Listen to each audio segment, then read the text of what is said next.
तुमची निवड झाली त्याच्यानंतर संजय राऊतांची प्रतिक्रिया आलेली आहे। त्यांनी या निर्णयाचं स्वागत केलेलं आहे। आणखीन कोणत्या नेत्यांचे तुम्हाला फोन आले का?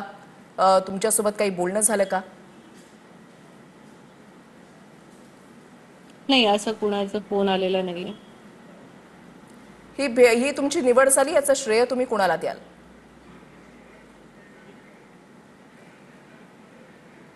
सगळ्यांना जे संचालक आहेत आणि सगळेच ज्यांनी माझ्यासाठी प्रयत्न केले त्यांना मी सगळ्यांना धन्यवाद करते आणि ही माझी निवड केल्याबद्दल अजून अजून एकदा मी धन्यवाद करते. मातोश्रीवर तुमचे सासरे जे आहेत ते गेलेले होते, त्या ठिकाणी बैठक झालेली होती, काही वाद होते, तर ते आता निमिटलेले आहेत का? हम्म. माहित नाही ते कशासाठी गेले होते.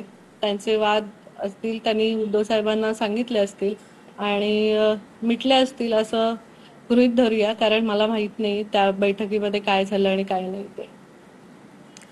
ठाकरेंच्या सेनेकडून तुम्हाला कुणाचा फोन आलेला आहे का? काही बोलणं झालं?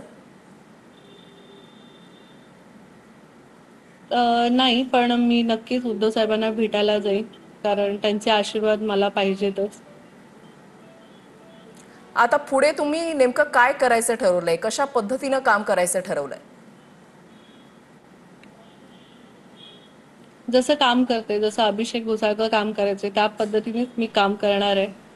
राजकारणामध्ये, सहकार क्षेत्रामध्ये, दोन्हीमध्ये मी म्हटल्यासारखं की दोन्हीमध्ये मी जास्त काम करेन, जास्त अभ्यास करेन, कारण सहकार क्षेत्रामध्ये हा माझा पहिलाच अध्याय आहे. मी सोशल मीडियावरती टाकलंच होतं.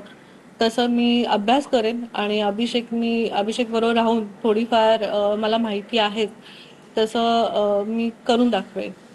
तुम्ही म्हणताय की तुम्ही करून दाखवणार आणि सोबतच या आता 5 मिनिटाच्या संवादामध्ये तुम्ही अभिषेक घोसाळकर यांचं वारंवार नाव घेतलं, म्हणजे साहजिकच ज्यावेळेला काल हा निर्णय तुमच्यापर्यंत आला असेल त्यावेळेला पहिली आठवण तुम्हाला त्यांची आलीच असणार। ताई, तुमची निवड झाली त्याच्याबद्दल तुमचं अभिनंदन आणि तुम्हाला हो, तुमच्या पुढच्या नक्कीच. वाटचालीसाठी खूप खूप शुभेच्छा।